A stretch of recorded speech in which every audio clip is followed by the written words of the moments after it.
Just you, just me. Let's find 내구성을 높여라. to cuddle and woo. Oh, gee, 극한의 온도를 이겨라.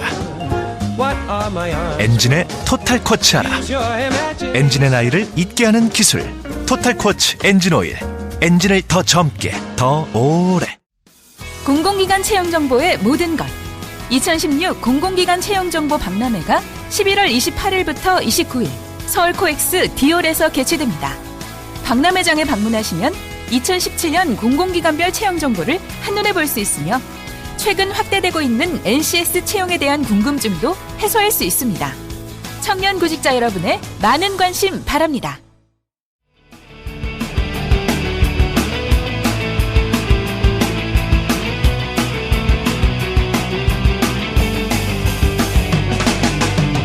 살면서 누구나 한 번쯤은 궁금해하지만 아무도 정확히 알려주지 않는 주제들을 선정해서 얕게 한번 파보겠습니다. 지적 대화를 위한 넓고 얕은 지식, 줄여서 지대너비앗 124회 생로병사 특집 지금 시작합니다.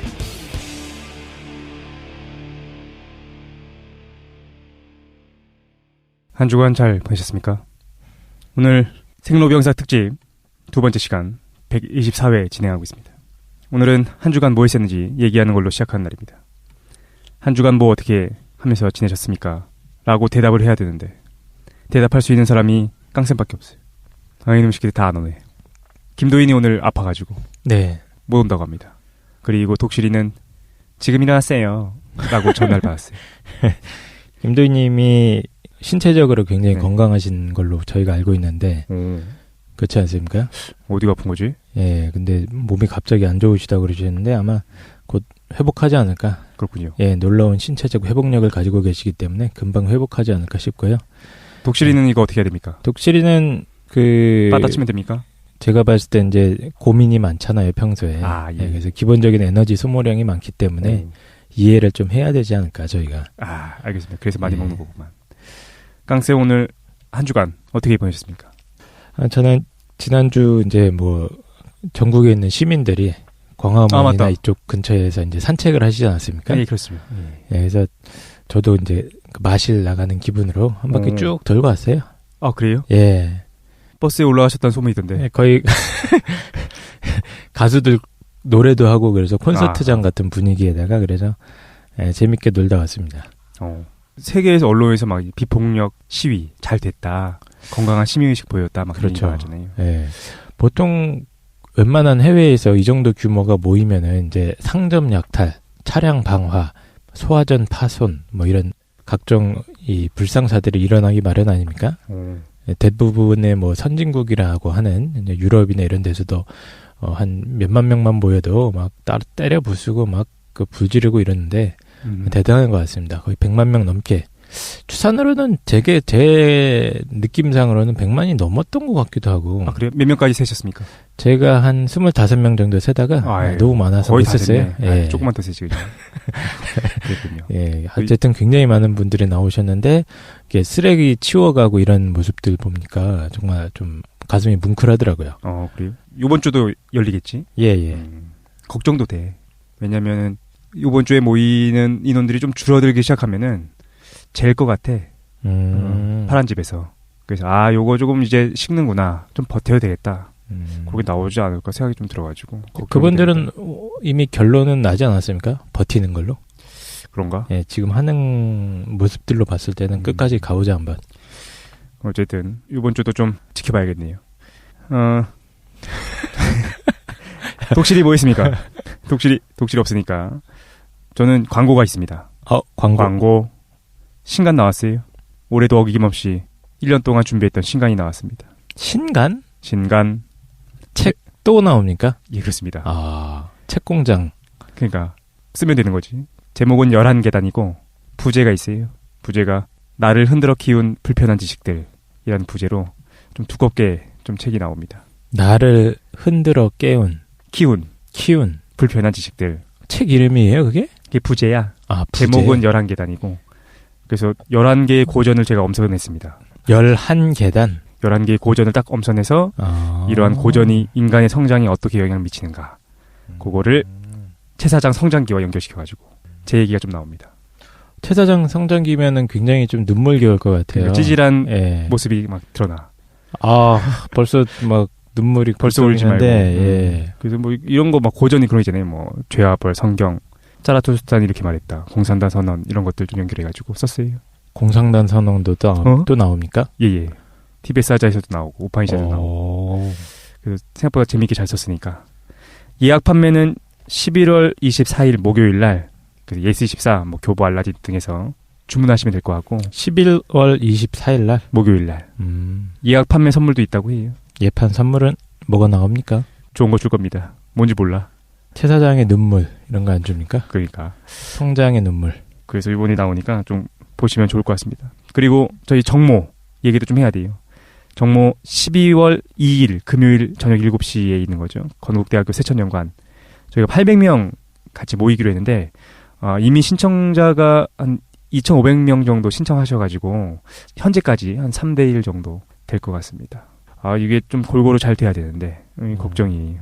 그래서 혹시 아직 신청 못하신 분 있으면 선착순이 아니라 당첨이니까 지금 신청하셔도 괜찮을 것 같고 당첨자 발표는 11월 25일 금요일 날 추첨해가지고 개별 연락 문자를 드립니다. 야, 이번에 봤습니까? 이번에 선택할 수 있어. 이번에 혼자 오는 거랑 뭐죠? 그 대동이라고 하나? 그러니까 한 명 더 올 수 있는 거. 동반자. 한 명 해가지고 자기가 선택할 수 있습니다. 예전에 우리 한 명씩밖에 선택 못할 때는 같이 오고 싶어도 막 따라와줬잖아. 근데 이번에는 좀 같이 앉을 수 있게끔 그렇게 아마 조치를 하는 것 같아요. 나날이 발전하는 지대나비안. 근데 800명이나 옵니까? 800명. 와. 근데 어쨌든 해보니까 우리 첫 번째 우리 정모했을 때 이것저것 시행착오 많지 않습니까? 네네. 이것도 정모도 여러 번 해보니까 요게 뭐가 불편하구나, 요게 어떻게 해야 되는구나 좀 알아가는 것 같아. 근데 이 페이스대로라면 정말로 그 잠실 체육관, 그렇죠. 실내 체육관 정도는 카네기홀 정도. 예, 한번 해볼 수 있지 않을까. 그래서 이번에 이제 내년에는 콜로세움 한번 알아볼까 생각하고 있습니다. 본격적으로 시작해볼까요? 네, 지금 상당히 썰렁하네요. 녹음실 원래 꽉 찼었는데. 아니야, 나는 좋아. 나는 깡통이 있어서 좋습니다. 오늘 124회 생로병사 특집 두 번째 시간입니다. 제가 준비했어요. 내가 준비해서 이놈 시키들 안 왔구나. 그렇죠. 이놈 시키들 왜 안 오나 했더니. 왜냐면 이제 그냥. 더 이상 듣고 싶은 얘기가 없다. 나온 거 다 나온 거 아니냐. 걱정됩니다. 사실 오늘도 생로병사 하면 당연히 뭐 제가 뭘 할지 알 것 같지 않습니까? 뭘 하려고 하셨어요? 설마? 생로병사를 넘어선 것을 해야 되지 않겠습니까? 생로병사를 초월하는 이미 다 뭐라고 해야 될까요? 포괄해서 그렇죠. 넘어서는 뭔가. 우리 정모 주제가 죽음 아닙니까? 그걸 뛰어넘어서 이미 정모하기 전에 이미 정모 주제를 뛰어넘어서 죽음 이후에 대해서 한번 얘기해볼까 합니다. 좋구만 단둘이 얘기하니까. 이게 저희가 지대널리앗의 출발이 사실은 사후세계로 출발하지 않았습니까? 그렇죠. 그때가 약간 생각나는. 우리가 생각보다 죽음에 대해서 좀 많이 다뤘었어. 그러니까 뭐 내가 개인적으로 다뤘던 거는 그런 거 있었지 않습니까? TBS 사자에서 그렇네요. 영혼들의 여행 다뤘었는데 요거는 거의 프리퀄 같은 내용이 될 겁니다. 죽음을 크게 나는 세 가지로 나눌 수 있는 것 같아. 죽음의 순간이 있지 않겠습니까?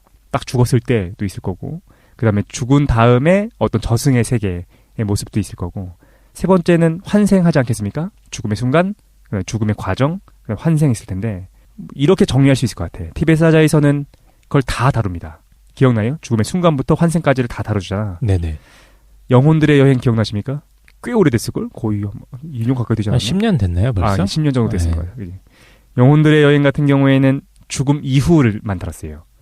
죽음의 순간이나 환생은 안 다루고 죽은 사후의 세계에서 영혼들이 어떻게 움직여 가는가. 그래서 뭐 팀도 짜가지고 있고 막 그런 얘기 같이 했었습니다. 오늘은 뭘 얘기할 거냐? 죽음, 임사체험에 대한 어떤 고전, 삶 이후의 삶, Life After Life, 레이먼드 무디의 Life After Life라는 책을 같이 할 건데 요거는 뭐에 대해서 다루느냐? 죽음의 순간을 다뤄요. 죽음의 순간? 바로 임사체험에 대해서 다룹니다. 예전에 영혼들의 여행할 때도 내가 끝에 이렇게 얘기했어. 임사체험 한번 날 잡아서 하자. 그랬더니 깡쌤이 뭐라고 했냐면은 웃으면서 야 또 하자고 한다면 안 할 거잖아 뭐 이런 식으로 얘기를 했었는데 오늘이 네네. 바로 그날입니다. 그날이 바로 오늘이었으니까? 임사체험에 대해서 하는 날입니다. 이거 10년 전부터 계획하고 계셨던 거 아니에요? 그렇죠. 예. 엄마 뱃속에 있을 때 이미 이걸 해야 되겠다 생각하고 있었습니다. 그래서 오늘 죽음 이후에 대한 얘기를 할 텐데 오늘의 방송 얘기를 잠깐 할게요. 바로 레이먼드 무디. 레이먼드 무디는 굉장히 중요해요. 왜냐면 임사체험이라는 용어를 처음으로 쓴 사람이에요. 이 책에서. 바로 라이프 애프터 라이프라는 책인 거죠. 그래서 오늘 방송은 이 죽음에 대한 고전인 3 이후의 삶. 40년 된 책이야. 1975년에 나왔어요. 이 책을 그냥 쭉 읽어드릴 겁니다. 책 제목이 이 책이에요? 라이프 애프터 라이프라는 책이에요. 3 이후의 3? 아, 이게 한국에서는 3 이후의 삶으로 번역된 게 1995년에 시공사에서 나온 책이 있어요. 근데 절판된 거야. 그래가지고 새로 나온 책이 없나 봤더니 이게 이름이 바뀌었어. 다시 산다는 것으로 2007년도에 행간이라는 출판사에서 나왔는데 얘도 절판이야. 책이 없는 거예요. 그래서 도서관을 뒤져봤습니다. 그랬더니 아무 도서관도 없는 거야. 진짜 어렵게 구했어요, 책을. 책이 없어. 이게 책이 없는 이유가 예?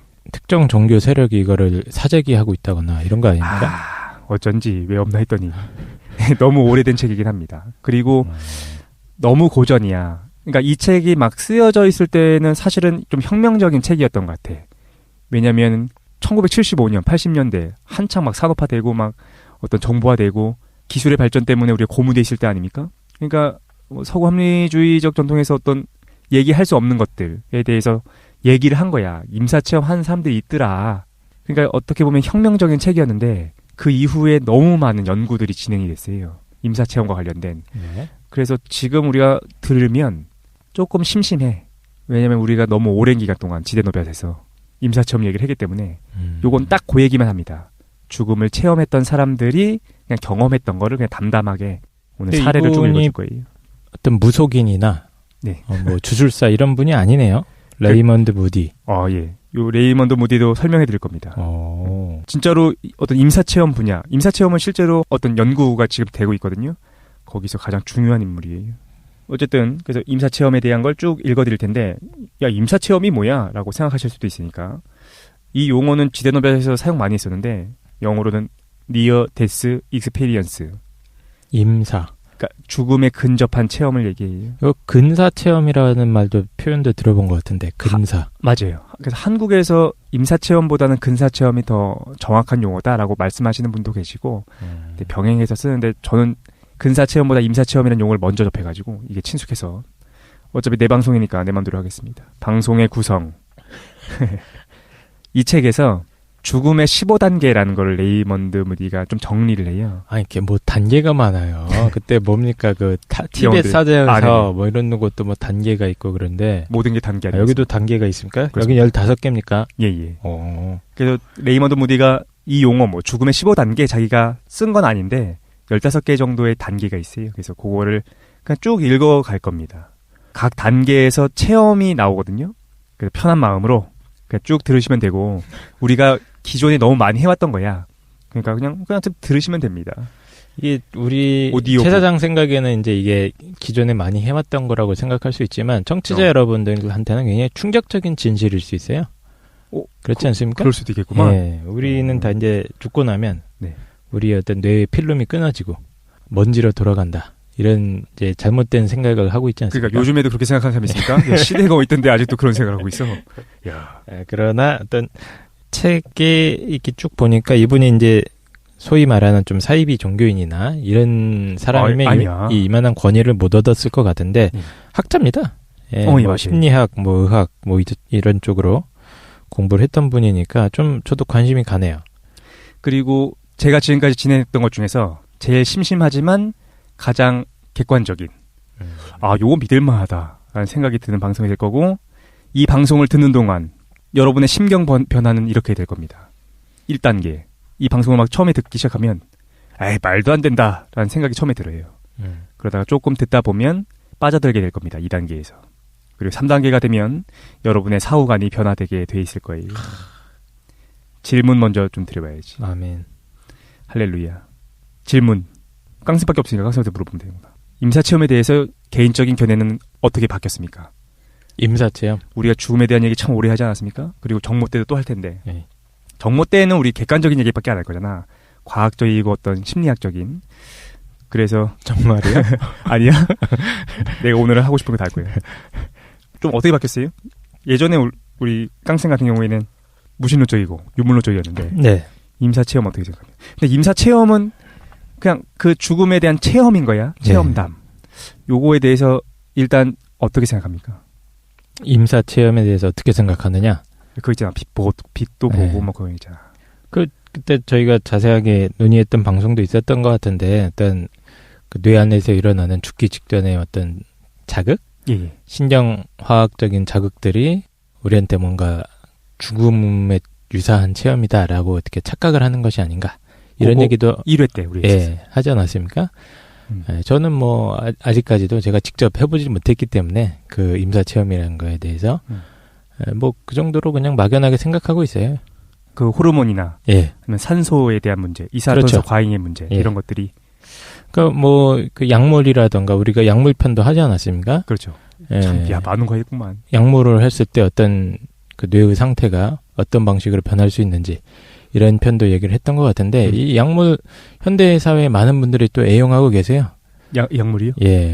그렇기 때문에 예. 예, 그 약물을 사람들이 왜 하게 되는지 이런 것도 저희 편, 그 LSD 편이었나요? 예, LSD도 있었고. 예, 그런 걸 들으시면 좀 더 이해가 좋으실 것 같은데 어쨌든 좀 저는 계속해서 어떤 그 유물론적인 입장. 임사 인지하고 체험이 있습니다. 있을 수는 있다. 예. 하지만 요거는 그 지극히 뇌 물리학적인, 뇌 물질적인, 그렇죠. 화학적인 작용일 예. 뿐이다라는 거죠. 우유 주사나 태반 주사 이런 거 맞으면 똑같은 증상이 일어날 수도 있죠. 그렇군요. 예. 우유를 진짜로 주사하면 어떻게 되지? 독실이가 있으면 물어보고 싶은데. 예. 어쨌든 맞아요. 임사 체험에 대한 해석은 참 분분합니다. 임사 체험을 뭐 종교적으로 해석하는 사람도 있고, 깡쌤처럼 이제 뇌과학적이거나 생리학적, 화학적인 측면에서의 어떤 뇌 교란으로 설명하는 사람들도 있고. 중요한 건 어떻게 받아들이는지는 다 개인의 몫인 것 같아.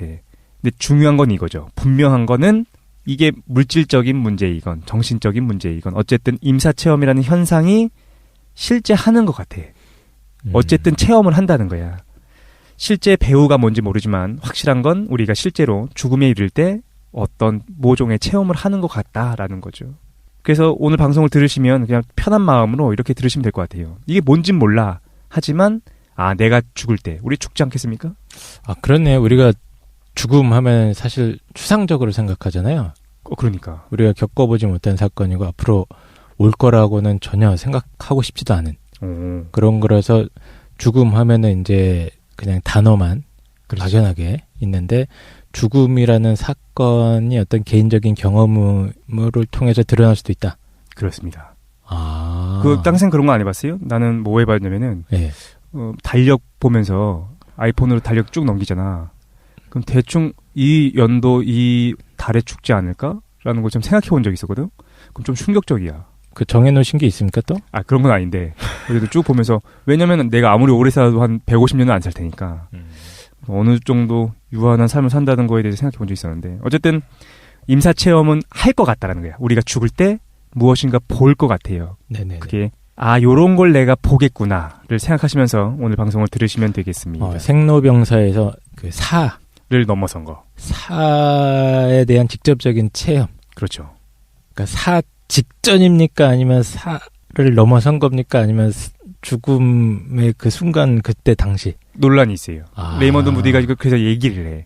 이거에 대한 논란이 어떤 사람들은 유물론자들은 이렇게 얘기하는 거야. 아직 안 죽었을 때 경험한 거다라고 얘기하는 사람들이 있고 어떤 사람들은 아니야 죽은 다음에 일어난 거다라고 얘기하는 사람들도 있고 근데 어쨌든 뭐 시작해보도록 합시다. 어쨌든 중요한 건 이거죠. 깡성쌤 바로 너 죽을 때 이거 본다는 거야. 알았지요? 먼저 레이먼드 무디 얘기 잠깐 할까요? 깡쌤이 잠깐 간단하게 소개해줬는데 저자 알면 좋으니까 레이먼드 무디는 임사체험 NDE 그러니까 Near Death Experience라는 용어를 처음으로 사용한 사람이고 바로 이 책 오늘 하게 될 이 책에서 처음 나오는 겁니다. 이름이 잠깐만 레이먼드 무디 너무 유명한 사람이야. 거의 언급한 적이 있었죠. 독실이가 영적으로 도착했습니다. 예, 지금 감사합니다. 순간 이동을 하셨어요. 네. 워프를 통해서. 그렇지. 이거 2, 3 얘기 많이 있었어. 도착하는 소리. 대단한데. 임사체험 분야의 최고의 권위자예요. 근데 직접 자기가 임사체험을 경험해 본 적은 없고 공부는 어디서 했느냐. 버지니아 대학교 대학원 철학 박사 학위를 받았어요. 그래서 윤리학, 논리학, 언어철학 박사이고 노스 캐롤라이나주 대학교에서 3년 동안 철학을 강의를 했습니다.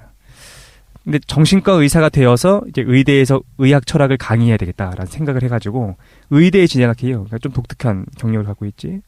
근데 의학을 막 공부하던 중에 재밌는 걸 보게 돼.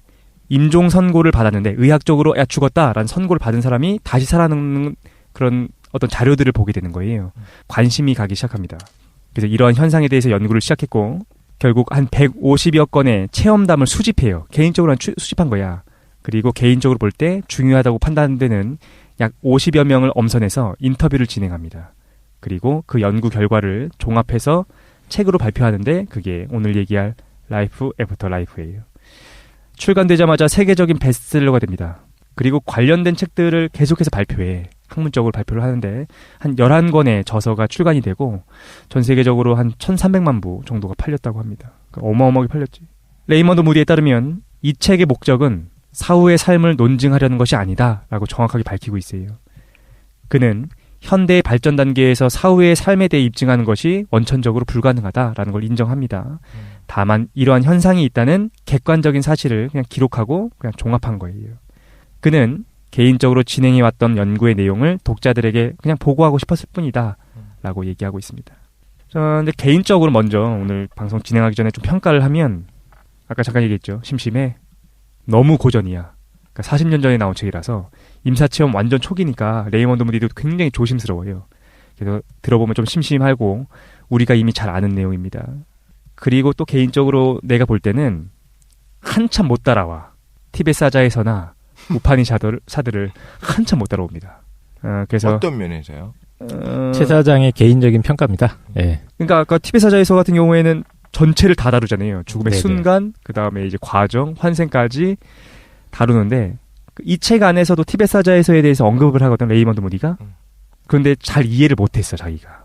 그러니까 의식에 대한 이해를 못한 상태에서 그냥 티벳 사자에서를 읽더라고. 왜냐면 얘는 그냥 자료집이니까 어떻게 보면. 그렇죠. 네. 그래서 그냥 표면적인 현상만 다루는 책입니다. 그리고 내적 세계에 대한 통찰이 좀 없어. 그게 좀 아쉽습니다. 근데 우리 내적 세계 하면 우리는 굉장히 익숙하지 않습니까? 너무 오랫동안 했잖아. 하지만 그래도 괜찮은 책이에요. 왜냐면 근현대 서구 사회의 합리주의 전통의 사후세계라는 어떤 비합리적인 주제를 제시함으로써 그거에 대한 어떤 논쟁점을 끄집어냈다는 점에서 굉장히 고무적인 책이라고 생각합니다. 시작해보지요. Life After Life.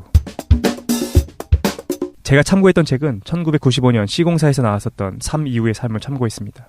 여러 가지를 얘기해요. 뭐 죽음에 대한 현상, 그 다음에 임사체험이 뭐와 유사한가 여러 가지 얘기를 하는데 우리는 그 중에서 죽음의 15단계만 빼서 얘기할 거예요. 뒤에 보면 이 책의 뒤에 보면 과학적인 논쟁들도 있어. 근데 그거는 우리가 과거에 다뤘던 것들이라서 다 뺐습니다. 죽음의 15단계만 따라가 보죠. 기본 모델이 있습니다. 레이먼드 무디가 그 50명, 그러니까 150명의 자료 중에서 뽑았던 그 50명을 인터뷰하면서 이 사람들이 보통 요런 것들을 따라가는구나 라고 해서 기본 모델을 만들어요. 죽음의 기본 모델. 이렇게 된다고 합니다. 우리가 죽으면 이렇게 돼요. 독실이라고 합시다. 어떤 이상적인 모델이에요. 죽음에 대한 이상적인 모델. 독실이. 독실이가 죽어가고 있습니다. 이상적이네. 언젠간 죽을 거기 때문에 독실이도. 실제로 독실이가 죽을 때 이런 거 본다는 거야. 정말로요? 그러니까 이제 모든 과정, 이건 지금 제시하는 건 이상적인 모델인데 네. 이 중에서 사람들이 일부분들을 체험해요. 독실이가 실제로 죽어가면서 보고 싶은 게 딱 하나 있으면 뭡니까? 치킨? 생각도 못했는데 괜찮다. 그렇군요. 치킨의 유전자 복제 과정을 눈으로 이렇게 보고 싶다거나. 죽을 때요. 네. 놀라운데. 근데 빛이 보이면 좋겠죠. 그분의 품으로. 그렇죠. 긴 얘기 나옵니다. 어쨌든 독실이가 죽어가고 있어요. 그는 극심한 고통에 휩싸여 있던 중에 자신의 사망을 선언하는 의사의 목소리를 듣게 됩니다. 죽었습니다. 이 소리가 들린데 보통 듣게 된다고 하더라고요. 곧이어 귀에서 거슬리는 소리가 들립니다. 그 소리는 커다란 종소리 혹은 벌이 날아다니는 소리 같아요. 윙윙. 잠깐만. 이게 지금 책 내용이에요? 그러니까 여러 가지 사례들을 무디가 뽑아내가지고 요런 보편적인 단계를 거친다. 그러니까 일반적인 형태. 그렇죠. 자기가 지금 이게 150명 인터뷰했다고 했나요?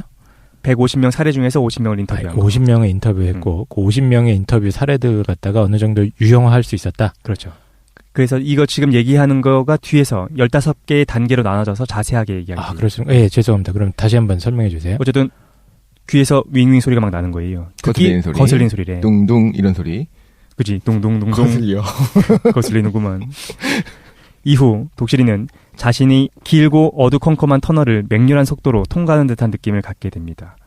왠지 근데 얘기만 들어도 뭔지 알 것 같은 느낌이 있어요. 꿈꾸다가 한 번씩 느껴요, 그런 거를.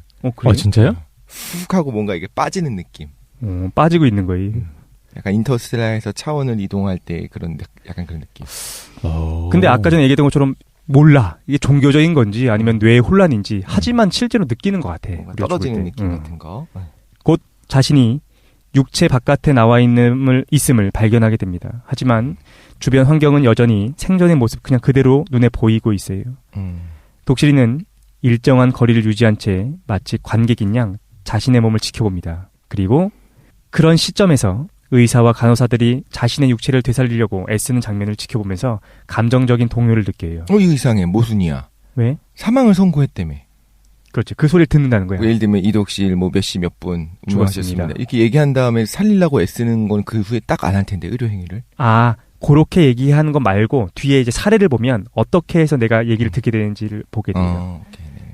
얼마 뒤 독실이는 정신을 차리고 자신의 기묘한 상태에 좀 더 익숙해지기 시작합니다. 그때 아직도 자기가 몸을 갖고 있다는 사실을 발견해요. 하지만 그 몸은 육체와는 전혀 다른 성질을 갖고 있다라는 거죠. 곧 여러 가지 일들이 벌어집니다. 다른 영혼들이 나타나요. 그리고 도움을 주려고 그에게 다가옵니다. 이거 섬뜩할 것 같아. 요 사례 뒤에 나올 텐데 재밌어요. 그리하여 독실이는 과거에 죽은 친구들의 영혼들을 보게 돼요. 그런데 그들 중에는 친지나 친구들이 아닌 이제껏 만나본 적이 없는 빛의 존재가 끼어 있습니다. 빛의 존재는 지상에서의 삶을 전체적으로 평가해보라는 메시지를 전달하고 중요한 장면들을 파노라마식으로 한순간에 보여줘요. 이후 독실이는 현세와 내세를 구분짓는 일종의 장벽이나 경계선에 도달하게 됩니다. 그리고 독실이는 자신이 지상으로 되돌아가야 한다는 사실을 알게 돼요. 아직 그가 죽을 때가 되지 않은 거죠. 이 시점에서 독실이는 사후 상태에 익숙해진 터라 지상으로 되돌아가기를 원하지 않습니다. 물밀듯이 밀려오는 기쁨, 사랑, 평화에 압도되어 있는 상태예요. 하지만 다음 순간 어찌된 일인지 자신의 의지와는 다르게 자신의 육체와 재결합하고 소생하게 됩니다. 어쨌든 살아난 거야. 이후 독실이는 다른 이들에게 자신의 체험을 이야기하려고 노력하지만 뜻대로 되지 않아요. 왜냐하면 그 체험은 현실을 초월한 체험이라 그것을 표현해줄 적당한 용어를 찾지 못하기 때문이죠. 또 이야기를 듣는 사람들이 이걸 믿지 않습니다. 얼마 지나지 않아 독실이는 입을 다물게 되는 거죠. 하지만 그 체험은 여전히 독실이의 인생에 심오한 영향을 주고 특히 죽음에 대한 관점을 완전히 바꿔놓습니다. 또 인생을 어떻게 살아갈 것이냐 하는 문제에 있어서 마음가짐이 변화한다고 해요. 이게 체험자들을 인터뷰해 본 결과 보편적으로 이런 과정을 거치더라라는 거야. 이상적인 임사체험 모델. 이상적인이라고 하니까 좀 이상하지만. 하지만 모든 체험자가 이걸 그대로 따라가진 않아요. 부분을 하거나 변주가 되거나 다양합니다. 실제로는. 레이먼드 모디는 이러한 차이가 발생하는 이유를 두 가지에서 찾아요. 첫 번째, 임상적 죽음의 정도 차이가 있었다. 그러니까 금방 깨어나는 사람들이 있고 오랜 시간 동안 죽어있는 사람들이 있는데 레이먼드 모디에 따르면 임상적인 죽음이 오래 지속된 사람일수록 조금 더 화려하고 명료한 경험담을 보고하게 된대요. 그리고 이런 차이가 발생하는 두 번째 이유를 종교적인 차이에서 찾습니다. 각각의 상황에서 해석의 차이가 발생하는 것이 자신의 어떤 교육이나 종교 간의 차이 때문이다 라고 얘기하는 거죠. 본격적으로 하나하나 밟아보도록 합시다. 죽음의 15단계. 그러면 독실님은 죽음의 문턱에서 다시 돌아온 겁니까? 그렇죠. 그러니까 어디까지밖에 못 가냐면은 치카이 바르도까지밖에 못 간 거예요. 초에니 바르도나 시드파 바르도는 못 갔다. 그걸 뚫고 그렇죠. 다시 태어나야 되는데 경계선에서 돌아와. 이게 사실이라고 가정을 해보면 이제 임사 체험을 하고 그러니까 다시 살아났기 때문에 거기서 돌아온 거고 만약에 그냥 죽을 때가 돼서 정말로 죽은 사람이었다면 넘어섰겠죠. 그렇죠. 그 강을 건넜겠죠. 그죠. 초에니 바르도를 경험하고 있겠죠. 강을 건넜다. 근데 강 얘기도 나오는데 좀 재밌습니다. 강 얘기도 나옵니까? 근데 이거 사실 우리 많이 들어보지 않았습니까? 그러니까 레이먼드 무디가 이걸 쓸 때는 너무 낯설었어. 근데 이 책이 유명해지면서 이걸 드라마로 만들고 영화로 만들고 하니까 우리한테 익숙해진 거예요. 그런 것 같아요. 그러니까 아까 얘기했었던 것 중에 하나는 동일했었던 것이 어떤 체험을 했을 때 그것을 표현을 적절한 어떤 단어라든가 표현 방법을 찾기 힘들었다고 했잖아요. 그럼 무언가를 경험을 했는데 우리의 사고가 우리가 뭐 언어를 통해서 제한된다라는 얘기 많이 하지 않습니까? 그럼 우리의 문화를 통해서 제한이 되어 있는 거야. 그러니까 무언가를 건너 장벽이 됐든 뭐가 됐든. 근데 그걸 우리가 살아생전에 항상 뭐 예를 들면 요단강을 건넌다. 혹은 뭐 니마그 강을 건너지 마. 그것도 약간 그런 의미잖아요. 그렇죠. 강으로서의 어떤 이미지로 해왔으면 실제로는 정말 강이 아니었음에도 불구하고 강이라는 표현을 쓰게 되고 사고가 제한될 수 있을 것 같아요. 사실 상징적인 의미에서의 어떤 제한이 있었는데 그걸 이제 해석하는 거죠, 우리가. 그렇죠. 네. 하나씩 가볼까요? 죽음의 15단계, 1단계. 둥둥. 말로 표현할 수 없음. 임사 체험자들은 자신에게 일어난 사건을 표현하는 데 있어서 독실이가 방금 얘기했던 것처럼 언어상의 곤란을 느낍니다. 그들은 자신의 체험을 이렇게 얘기해요. 말로 표현하기 좀 어려운데? 라는 얘기를 자꾸 한다는 거야. 사례 하나를 볼게요. 어떤 여인의 사례인데 이건 좀 짧습니다. 여인이 이렇게 얘기해요. 정말 어떻게 말해야 할지 난감하군요. 왜냐하면 내가 알고 있는 모든 말은 3차원적인 것이기 때문입니다. 나는 그 체험을 하는 동안 줄곧 이렇게 생각했답니다. 아니 이런, 나는 기하학 시간에 이 세상에는 3차원밖에 없다고 배웠잖아. 그래서 난 언제나 그런 줄 알고 있었어. 하지만 이제 보니 그 얘기가 틀렸군. 그 이상의 차원들이 있잖아 라고 생각하고 있었대. 아, 이거 굉장히 번역 투에 오 마이 그렇습니다. 갓. 그렇구나. 그렇구나. 어제든 여성은 이렇게 얘기하죠. 물론 현세는, 그러니까 지금 우리가 살고 있는 세계는 3차원이죠. 하지만 내세는 분명 그런 곳이 아닙니다. 바로 그래서 난 선생님에게 내 체험을 설명하기가 어려운 거예요 라고 얘기합니다. 이름이 뭐 메리? 아, 여기 이름이 안 나와요. 이름이 안 나옵니까? 왜냐면은 레이먼드 무디가 이걸 자료로 사용하기 위해서 다 가명을 쓰거나 그냥 여인, 남성 정도로만 얘기합니다. 다 미국인들이겠네요, 일단은.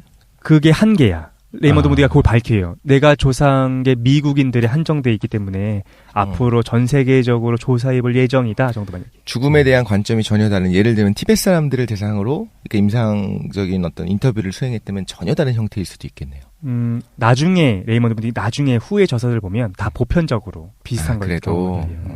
강은 있더라. 어쨌든 첫 번째 특징은 이렇게 오 마이 갓.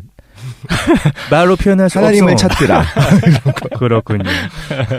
이제 본격적인 죽음이 얘기됩니다. 2단계 죽음의 선고를 듣다. 선고를 듣다? 네. 죽음을 체험한 사람들 중에는 자신의 임종 선고를 들었다고 보고하는 경우가 굉장히 많다고 해요. 이것도 여성의 사례를 하나 보겠습니다. 이 여성은 줄곧 심장병을 알아봤어. 여러 번 고비를 넘기다가 결국 심장마비가 온 경우입니다.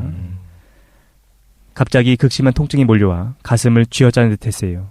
그것은 마치 제 가슴 부위에 철제 벨트가 채워져서 급격히 조여오는 것 같은 느낌이었지요. 내가 쓰러진 것을 알아차리고 남편과 내 친구가 집 안으로 달려들어왔습니다.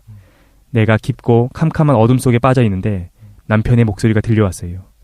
그런데 그 소리는 마치 아득히 먼 곳에서 들려오는 것 같았습니다. 남편이 말했습니다. 이번엔 정말 심장마비야. 그때 나도 속으로 대답했죠. 맞아요. 정말 그래요. 라고 대답했대. 그러니까 이런 방식으로. Yes, it is. 막 이렇게. 그렇게 얘기했지. 어쨌든 중요한 건 이겁니다. 그러니까 아까 전에 의사가 선고하는 거 말고 듣는다는 거야. 그러니까 예를 들어서 뭐 어떤 남자는 이렇대. 사고가 나서 자기가 이제 둥둥 떠 있는 거야. 근데 주변 사람이 와가지고 이렇게 물어보더래. 이 사람 죽었어요? 그랬더니 옆에 있는 사람이 예, 이 사람 죽었어요. 라고 대답하는 걸 듣는다는 거야. 근데 여기까지는 맞을 것 같아요. 왜냐면 의식 수준에서는 아직 있고 그게 가물가물하게 점점 꺼져가는 상황이라고 그치. 한다면 마지막에 주변 사람들이 웅성웅성거리는 게 들릴 수 있고 그리고 이런 얘기 들은 것 같아요. 그 실제로 돌아가시는 분이 마지막까지 남아있는 감각이 청각이다. 그래서 뭐 본다든가 뭐 이런 여러 가지를 못하게 되는 상황에도 그래서 임종을 앞둔 분들 앞에서 이제 말을 조심해야 된다. 거의 안 움직이고 거의 사망하신 것 같은 느낌일 때도 사실 마지막까지 청각이 있는 경우가 있다라고 얘기했거든요. 마지막 듣는 얘기는 아버지 재산은 뭐 이런 얘기 이런 것들. 근데 그거지. 아까 전에 우리 초기에 얘기했지만 죽을 때 우리가 진짜 듣는다는 거야. 내가 죽는다는 소리를 듣게 된다라는 거죠. 이거 진짜 이 체험 삶의 현장 이런 프로그램도 있었던 것 같은데 체험 죽음의 현장. 여기까지는 흥미진진합니다. 수 있습니다. 3단계 평화롭고 고요한 느낌이 든다라고 합니다. 네. 임사 체험자들은 체험 초기에 지극히 유쾌한 감정을 경험한다고 진술해요. 머리에 총상을 입은 남자가 이렇게 얘기합니다. 머리에 총상을 입었을 때 순간적으로 통증이 느껴졌지만 곧바로 모든 고통이 씻은 듯이 사라져 버렸습니다. 그리고 마치 어두운 공간 속을 떠다니는 듯한 느낌이 들었어요. 그날따라 날씨가 몹시 추웠는데도 나는 그 어둠 속에서 따스할 뿐만 아니라 지극히 위안을 느꼈습니다. 정말 그것은 내가 이제껏 경험해본 일이 없는 놀라운 안도감이었죠. 나는 그때 계속 내가 죽은 게 분명하구나 라고 생각했습니다.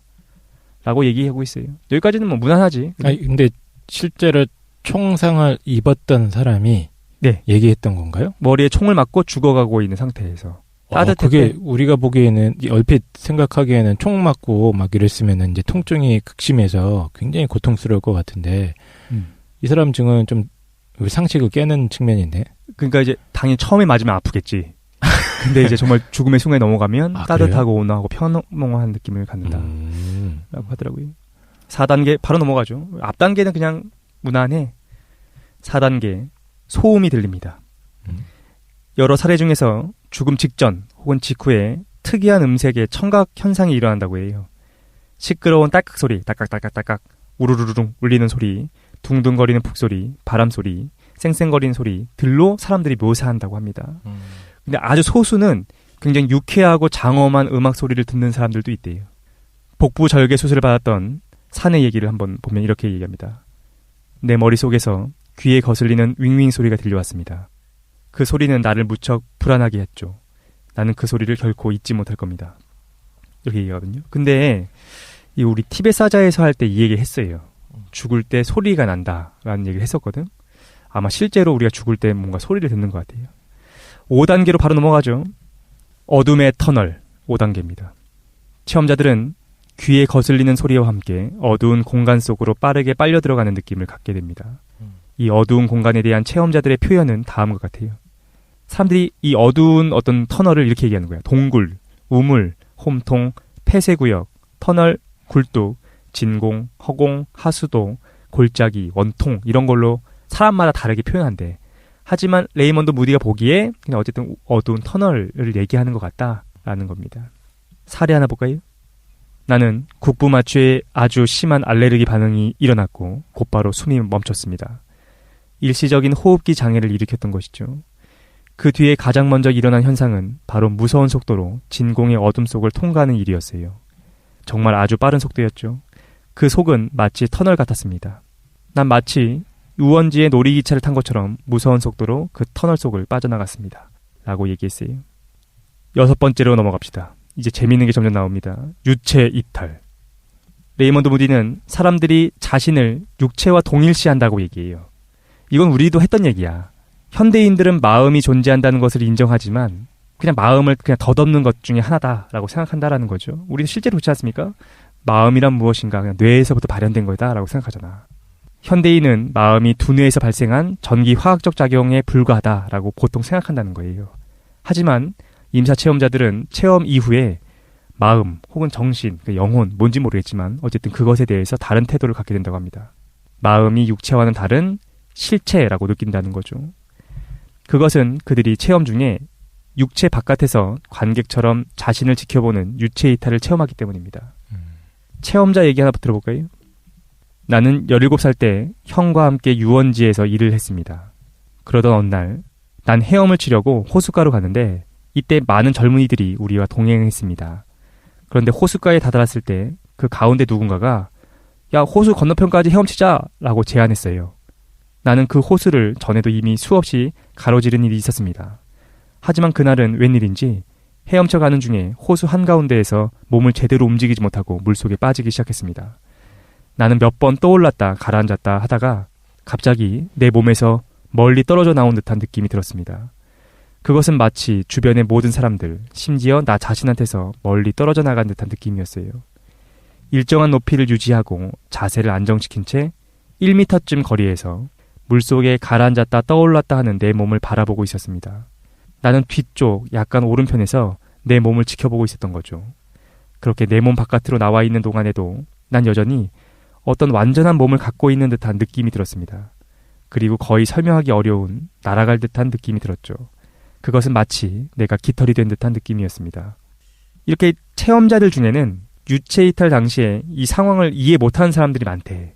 특히 어떤 사람들이냐면은 생전에 자신이 몸 밖으로 이탈할 수 있다, 뭐 유체 이탈이 있다 이런 거를 몰랐던 사람들일수록 조금 더 당황한다라고 합니다. 그러니까 이 사건 같은 경우는 자기가 물에 빠져 죽어가는 것 같은 장면. 그렇지. 내가 이렇게 약간 뒤에서 고개 오르락 내리락 하는 걸 보고 있었다는 거예요. 멈춰서 가지고. 이런 건 어떻게 생각하세요? 근데 유체 이탈을 하는 사람들이 있잖아. 예. 그거 재미로 하려고 하는 사람들도 있지 않나? 자면서 뭐 어쨌든 하려고 하는 사람이 있는데 그거에 대해서 어떻게 생각하나요? 아니면 뭐 법적 책임을 회피하기 위해서 하시는 분들도 있는데 그렇죠. 예. 화법을 정치권에서 많이 하는 일인데 유체 이탈이라는 것이 가능한가? 어떻게 생각해? 개인적으로 어떻게 생각합니까? 저는 살아있을 때는 하고 있어요? 안 되지 않을까라는 생각이 들거든요. 죽었을 땐 되고 그러니까 영혼이 있다라고 한다면 그게 이제 뭐 육체를 떠나간다라고 하면 그걸 일종의 유체 이탈이라 본다면 살아있을 때 뭐 예를 들면 자는 동안에라면 그런 느낌이에요. 그 작화증이라고 하는 게 뭐 뭐 허언증 약간 이렇게 비슷하게 쓰이기도 하는데 어떤 거냐면 어떤 악의가 있어서가 아니라 자기가 어떤 장면을 봤어요. 근데 그 사이가 기억이 나지 않을 때 그걸 채워 넣는 거예요. 근데 예. 뇌는 일상적으로 그런 일들을 하거든요. 우리가 보는 시각 정보들이 연속적이지 않아도 연속적일 거야라고 채워 넣는 것들을 본능적인 레벨에서 하고 있잖아요. 무의식적인 레벨에서. 네.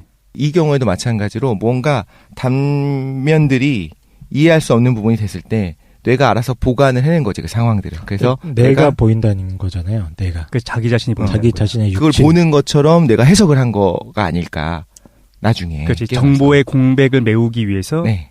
자기 이미지를 더 씌우거나 했을 거다라는 거야. 여기서 인터뷰를 한 사람이 예전에도 그 얘기를 했는지 모르겠는데 저는 악의를 가지고 거짓말했을 거라고 생각은 전혀 안 해. 자기가 본대로 대답을 했을 거야, 그게. 그치. 느낀 대로. 대부분이. 근데 그것들이 이제 하나하나가 정말로 뭐 이제 뭐 날아올라 약간 그 미스 페레고린 같은 데서 나는 것처럼 네. 그렇게 된 것이 아니라 장면들을 뇌가 그렇게 해석한 게 아닐까라는 생각이 들어요. 뇌의 어떤 뭐 이산화탄소 부족이나 아니면 호르몬의 이상으로 내가 무엇인가 뭔가 이렇게 떨어지는 듯한 느낌을 가질 수도 있는데 그거를 뇌가 해석하기 위해서 그렇죠. 이제 나중에, 정보를 더듬힌다. 그렇죠. 뭐 충분히 나도 있을 수 있을 거라는 생각이 그리고 뇌가 셧다운 되는 순간에 일시에 팍 하고 꺼지는 건 아닐 거라는 거죠. 그래서 이성적인 그렇지. 부분을 담당하는 부분이 예를 들면 먼저 꺼졌다. 근데 감각적인 부분은 남아 있었다라고 하면은 나중에 깨어난 다음에 그거를 복원하는 과정에서 이성적인 거는 그 먼저 셧다운이 됐기 때문에 작화증을 우리가 억누르는 부분이 있을 거 아니에요. 근데 그런 부분이 멈췄기 때문에 다른 것들 그림을 그리지 않을까 생각할 수도 있을 것 같아요. 꽝생은 어떻게 생각합니까? 유체 이탈 어떻게 생각해요? 뭐 봤다고 하니까 저는 이렇게 독실님처럼 어떤 과학적인 해석은 못하겠고 봤다고 하니까 뭐 믿어줘야죠. 근데 어쨌든 중요한 거야. 뇌가 복원해냈든 아니 뭐 정말로 영혼이 있든 어쨌든 죽을 때 많은 사람들이 이런 것 같은 현상을 경험한다는 거야. 근데 재밌는 것도 있어요. 그러니까 자기 눈앞에 보이는 어떤 내 육신이 있을 거 아니야? 그게 뇌가 만들어낸 거든 아니면 진짜로 보고 있든 여러 가지 태도를 갖는데요. 육신을 걱정하는 사람들이 있대. 뭐야 저렇게 많이 다쳤어? 하면서 걱정하는 사람들이 있고 관심이 아예 없는 사람들도 있고 내 육체에 대해서는 굉장히 다양한 태도를 갖고 있습니다. 그리고 자신의 육체를 낯설어하는 사람들이 있어요. 그 사례를 하나만 볼게요. 내가 그처럼 보일 줄은 미처 몰랐습니다. 아시다시피 나는 사진이나 거울을 통해서만 자신을 보아왔으니까요. 그 둘 다 평면적이지 않습니까? 하지만 갑자기 그러니까 내 몸이 나와 떨어졌고 난 그것을 직접 볼 수 있게 된 거죠. 난 생전 처음으로 1.5m쯤 되는 거리에서 그것을 입체적으로 똑똑히 볼 수 있었던 겁니다. 덕분에 그것이 나 자신임을 알아차리는데 어느 정도의 시간이 필요했습니다. 요건 어떻게 생각해요? 봐봐. 자기 이미지를 더 씌울 때 더 씌우는 이미지는 항상 이 사람이 얘기했던 것처럼 사진이나 거울일 거예요. 내 얼굴을 진짜 본 적은 없으니까. 그런데 이 사람은 그렇게 느꼈다는 거야. 내 육체를 보는 순간 뭐야 이거? 나랑 굉장히 닮았네? 근데 실제로 처음으로 3차원의 내 모습을 봤다라는 거지. 그래서 낯설어 있다는 거예요. 이것도 우리 뇌가 어떤 정보를 끼워 넣는 과정에서 발생할 수 있는 걸까? 하는 거예요. 3차원의 나를 내가 볼 수 있는 방법은 거의 없겠네요. 생각해보면. 거의 없는 게 아니라 전혀 없죠. 비디오를 찍는다. 아니 다르잖아. 근데 저는 거울만 봐도 제 배가 3차원으로 좀 느껴져서 좀 짜증나긴 하는데. 그래요? 예. 근데 낯선 경험이긴 하겠네요. 내가 너의 배를 보는 것과는 굉장히 다를 겁니다. 아, 그렇네. 우리가 4차원으로 보여요, 배가. 아. 어쨌든 이건 어떻게 생각합니까? 예전에 그 예. 두뇌 실험실이라고 하는 책을 저희가 그치. 한번 지대북에 사지 않았습니까? 거기서 제가 언급했었는지 기억이 안 나는데 카프그라 증후군이라는 게 있다고 했었어요. 카프가라 중국. 카프그라 증후군은 자기 부모를 가짜라고 확신을 갖고 있는 거예요. 기억나는 것 같아요. 형태는 똑같은데 내가 알고 있는 모습이랑 똑같은데 정서적인 부분이 이제 고장이 난 거야 머리에서. 그래서 원래 뭐 예를 들면 엄마를 생각할 때 느껴지는 그 감정 있잖아요. 예. 그 부분이 마비가 되어 있다 보니까 얼굴은 똑같은데 말하자면 우리가 약간 마네킹을 보는 것 같은 단백질 인형을 보는 것 같은 그래서 형태는 똑같지만 분명히 쟤는 내 엄마가 아니다. 다른 사람은 뭐 외계인이다. 뭐 이렇게 얘기하는 증후군을 아마 했었던 것 같아요. 그러니까 얘도 마찬가지 아닐까요? 보통 우리가 생각하는 나라고 한다면 내가 느낀 어떤 감정적인 교감이 있을 건데 친밀도가 있어야지. 그렇죠. 뭔가 느껴져야 되는데 한 번도 내가 본 적 없는 상황에서 내 바디를 보고 있는 거예요. 그리고 그 친밀도를 관장하는 뇌가 어떤 셧다운될 문제를 수도 있고 일으키거나. 이미 그러니까 뭔가 형태가 내가 아는 형태랑 닮았는데 낯설다 이렇게 느꼈을 수도 있지 않을까. 그러니까 고장난 뇌이기 때문에 네. 모든 게 다 기능이 저하되어 있는 상태다. 그렇죠. 네. 그렇게 볼 수도 있군요. 새로운 몸에 대해서도 다양한 반응을 보입니다. 어쨌든 떨어져 나온 내 몸이 있잖아. 많은 사람들이 이 몸을 좀 설명하기 어려워해요. 근데 공통적으로는 그래도 일종의 몸이 있었다라고 얘기합니다. 어떤 사람들은 공간을 차지하고 있지 않다라고 얘기하는 사람들도 있고 어떤 사람들은 기억은 잘 나지 않는다라고 얘기하는 사람들도 있고 하지만 여러 가지 표현 속에서도 어떤 일반적인 특성이나 속성이 놀랍도록 일치한다라는 게 레이먼드 무디의 생각입니다. 그래서 무디는 이러한 공통된 속성을 공정하게 사용하기 위해서 이런 용어를 써요. 영체라고 부릅니다. 영체. 이건 우리가 번역한 거고 스피리추얼 바디인 거죠. 그러니까 이제 그 기독교 문화권에서 있었기 때문에 이런 용어를 자연스럽게 쓰는 그렇죠. 거죠. 그리고 이 용어가 체험자들이 실제로 사용하기도 한 용어래. 체험자들도 어쨌든 미국인들이니까. 그래서 어쨌든 무디는 영체라는 용어를 사용하기로 한다는 거죠. 새로운 신체를. 이거 티벳 사자에서는 뭐라고 했더라?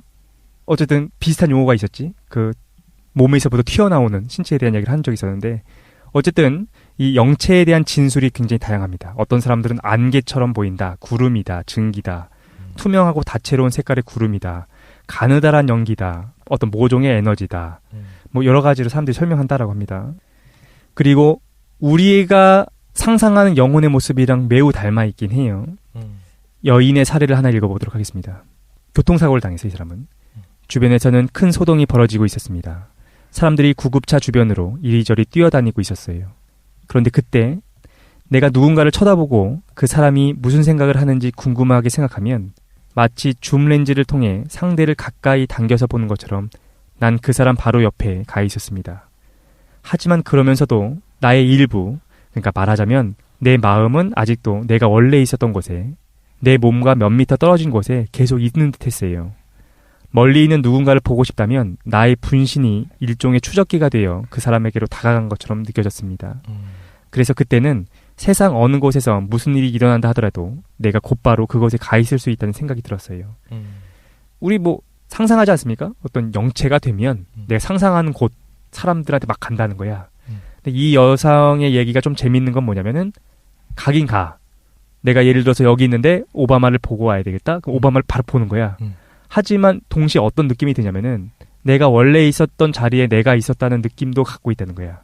그러니까 유체 이탈이라는 거를 느낀다는 건가요? 한편으로는 그 유체 이탈된 상태에서 그 영인체가 늘어날 수도 있다는 거야. 늘어나 있구나. 근데 난 늘어났다고 생각이 드는 게 아니라 아까 처음에 차원 얘기하지 않았습니까? 하나의 차원이 더 있으면 해결이 되는 거 아닌가? 만난 거구나 거기를. 그렇죠. 그럴 수 있을 것 그래서 같아요. 다리는 거기 있고 머리는 오바마 앞에 있고. 그런데 구멍으로 쑥 내밀어서. 그렇죠. 머리도 여기 있고 머리가 미국에 가 있기도 하고. 근데 가끔 제가 그거 꿈 조종할 수 있다고 했었었죠. 예. 루시드 드림. 루시드 드림. 근데 그 루시드 드림에서 실제로 할 수 있는 건 되게 유사한 것 같아요. 그때도 꿈이라는 걸 인식하는 순간부터 날 수도 있고 쭉 늘어나는 것도 가능하고 모든 것이 가능해지거든요. 네. 그러니까 지금까지 한 번도 시도해 본 적이 없는데 어떤 여성이 뭐 동시에 두 공간에 있는 것 같은 느낌을 받았다라고 이야기를 했잖아요. 그렇죠, 바로 그거예요. 그럼 제가 만약에 그걸 기억해낼 수 있다면 루시드 드림의 상태에 들어갔을 때 나 그렇게 한번 해볼까 하면 딱 될 것 같아. 느낌다운 느낌으로. 그래서 그러니까 제가 하고 싶은 말은 이 여성도 거짓말한 건 아닐 거다. 약간 우리가 루시드 드림 상태에서 할 수 있는 경험을 이때 이제 임사체험 때 한 게 한 거다라는 거죠. 그래요. 7단계로 넘어갑시다. 이제부터 흥미진진해집니다. 지금까지만 해도 너무 흥미진진해서 가슴이 떨리는데. 그래요. 이거는 알겠습니다. 아무것도 아니었다. 아무도 아니었습니다. 7단계 드디어 다른 영혼들과 만나게 됩니다. 두둥. 많은 임세 체험자가 죽음의 과정 중에서 다른 영적 존재를 만났다고 보고합니다. 그들은 죽음의 과정 중에 어느 순간 영적 존재가 자기 주변에 있어 왔다는 사실을 발견하게 돼요. 무디는 흥미진진하네. 이거. 그래요? 무디는 체험자들의 이야기를 종합했을 때 이들 영적 존재가 죽은 이를 도와주려는 것 같다라고 말합니다. 혹은 이 영적 존재들은 죽은 이에게 아직 죽을 때가 되지 않았으므로 다시 육체로 돌아가라 라고 알려주기도 하고 여러 가지 역할을 하는 것 같긴 해요. 출산 중 위험에 빠졌던 여성 얘기를 한번 들어보도록 하겠습니다. 나는 출산 중에 그 경험을 했습니다. 난산이었던 탓에 피를 많이 흘렸죠. 의사는 나를 포기하고 친지들에게 내가 죽어가고 있다고 선언했습니다. 하지만 그 모든 일이 진행되는 동안에도 내 정신은 말짱했죠. 게다가 난 의사의 말을 듣는 순간 정신이 확 드는 것을 느꼈습니다. 그 순간 나는 방 안에 사람들이 많이 와 있다는 것을 깨달았죠. 거의 군중이라고 할 정도로 많은 영혼들이 방 안 천장 바로 밑을 떠다니고 있었습니다. 그들은 모두 생전에 나와 알고 지내다가 먼저 세상을 떠난 이들이었어요. 나는 그들 중에서 내 친할머니, 학창시절 나와 알고 지냈던 여자아이, 그 밖에 다른 수많은 친지들과 친구들을 알아볼 수 있었습니다. 나는 주로 그들의 얼굴을 보고 그들의 존재를 확인하는 것이었죠. 그들은 모두 만족한 표정을 짓고 있었습니다. 난 몹시 행복했습니다. 왜냐하면 그들이 모두 날 보호해주거나 인도해주려고 와준 것이라는 것을 느낄 수 있었기 때문입니다. 나는 마치 고향에 온 것 같았고 그들이 모두 마중 나와서 날 환영해주는 것 같은 기분이 들었어요. 그 순간만큼은 모든 것이 밝고 아름답게 느껴졌습니다. 사례 하나만 더 볼게요. 이건 남자의 사례인데 내가 죽음을 체험하기 몇 주 전에 내 절친한 친구 봅이 살해당했습니다. 친구 이름이 봅인가 봐. 봅. 그런데 밥이겠죠. 밥. 근데 이게 70년대 쓰여졌던 거니까 밥. 그런데 번역을 할 때. 딱 생각해보니까 우리 초등학교 때인가 중학교 때인가 그때는 막 영어 교재에 흔한 이름 중에 하나가 밥이었던 것 같아요. 네. 근데 그걸 봅으로 다 썼던 것 같아요. 난 중학교 때 영어 시간에 혼났어요. 왜요? 그 중학교 때 이제 what, how 뭐 이런 걸 가르치잖아. 근데 what이라고 하거나 why라고 하면 영어 선생님이 때리는 거야. 그게 아니라는 거야. what이라는 거야. 맞아요. why라고 What's 해가지고. your name 이렇게 하고. 그때는 그랬었지. 화이트도 사실 화이트도 발음이 화이트라면서요. 나 이것도 너무 충격적이에요. 충격적인데? 영국식 발음을 배우셨나 보네, 우리 선생님이. 고급진데. 한국에 계셨던 것 같아요. What? 어쨌든 봅이 어쨌든 살해당했어. 내가 임사체험을 하기 전에 내 절친한 친구 봅이 살해를 당했던 거야. 어쨌든 임사체험이 진행됐습니다. 나는 몸 바깥으로 나온 순간 봅이 바로 내 옆에 서 있다는 것을 느낄 수 있었습니다. Hey Bob. Hey Bob. What are you doing? What are you doing? What are you doing? 빨리 들어. 죄송합니다. 신성한 지금 사후 체험을 하고 있는데 우리가 다 영어를 못해. 그게 문제, 가장 큰 문제입니다. 어쨌든 봅이 옆에 있는 걸 볼 수 있던 거예요. 마음으로 그를 보고 그가 옆에 있다는 사실을 느꼈던 것입니다. 그것은 정말 이상한 체험이었어요. 나는 밥이라고 해야겠다. 밥의 육체를 보지 못했습니다. 그런데도 육체적인 형태는 아니지만 그의 모습이라든가 그 밖에 그의 모든 것이 내게 똑똑히 보였던 것입니다. 어떻게 이런 일이 일어날 수 있었을까요? 그는 내 옆에 있었지만 육체를 갖고 있지는 않았습니다. 그는 일종의 투명한 몸을 갖고 있었는데 난 그 몸의 모든 지체들, 그러니까 팔, 다리, 그 밖에 모든 것을 느낄 수는 있었지만 볼 수는 없었어요. 그 당시에는 그것이 전혀 이상하지 않았습니다. 왜냐하면 난 내 눈으로 그를 볼 필요가 전혀 없었으니까요. 나는 그에게 계속 물어보았습니다. 밥, 이제 난 어디로 가야 하지? 대체 무슨 일이 일어난 거야? 나는 죽었어? 하지만 밥은 아무 대답도 하지 않았습니다. 결코 한마디 말도 해주지 않았어요. 그는 내가 병원에 있는 동안 이따금 그렇게 내 곁에 나타나곤 했습니다. 난 그럴 때마다 그에게 물었습니다. 대체 무슨 일이야? 하지만 밥은 계속 묵묵부답이었습니다. 그런데 의사가 이 환자는 살 것입니다 라고 말하던 날 밥은 영원히 내 곁에서 떠나버렸죠. 난 그를 다시는 보거나 느낄 수 없었습니다. 밥은 마치 내가 죽음의 마지막 관문을 넘어선 뒤에야 그 모든 일에 대해 상세하게 알려주려고 기다리다가 떠난 것 같았습니다. 라고 얘기하는 게 있어요. 공통점이 친인척 혹은 그렇죠. 지인을 만난다. 그렇습니다. 먼저 떠나 있는. 그러니까 이런 거는 동서양을 막론하고 조상들이 보러 온다고 하잖아. 그러니까 뭔가 경험은 하는 것 같아.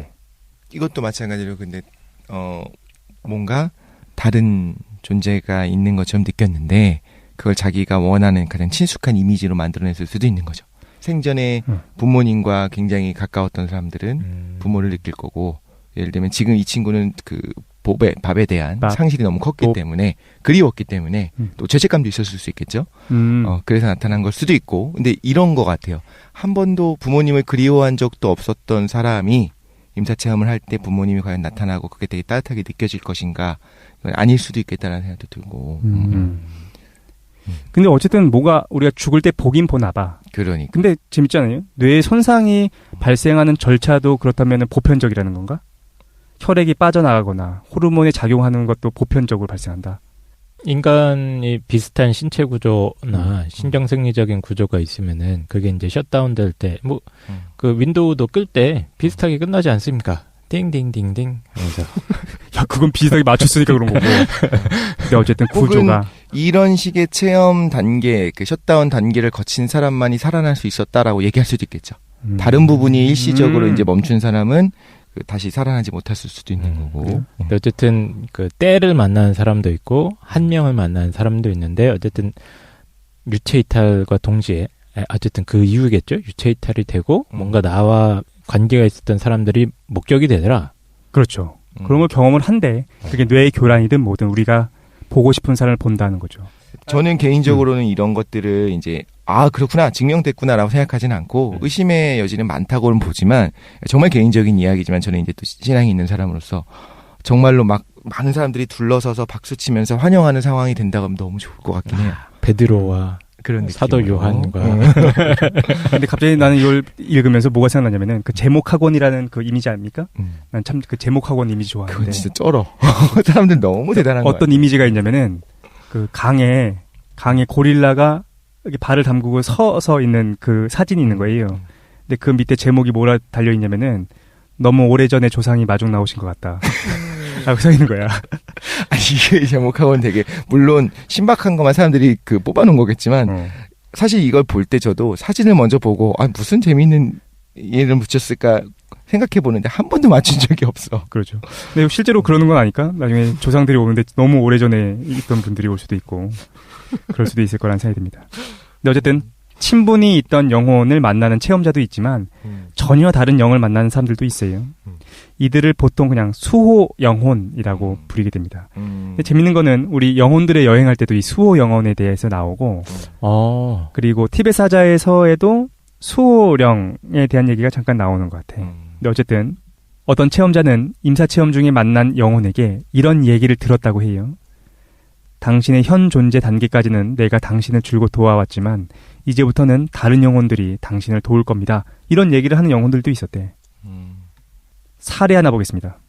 나는 죽어있는 동안 허공 속에서 사람들과 이야기를 나누었습니다. 하지만 물론 내가 육체를 가진 사람들과 대화를 나누었다는 것은 결코 아닙니다. 난 내 주변에 사람들이 와 있음을 느꼈던 것입니다. 그들의 모습은 보이지 않았습니다. 하지만 난 그들이 움직이는 것을 느낄 수 있었어요.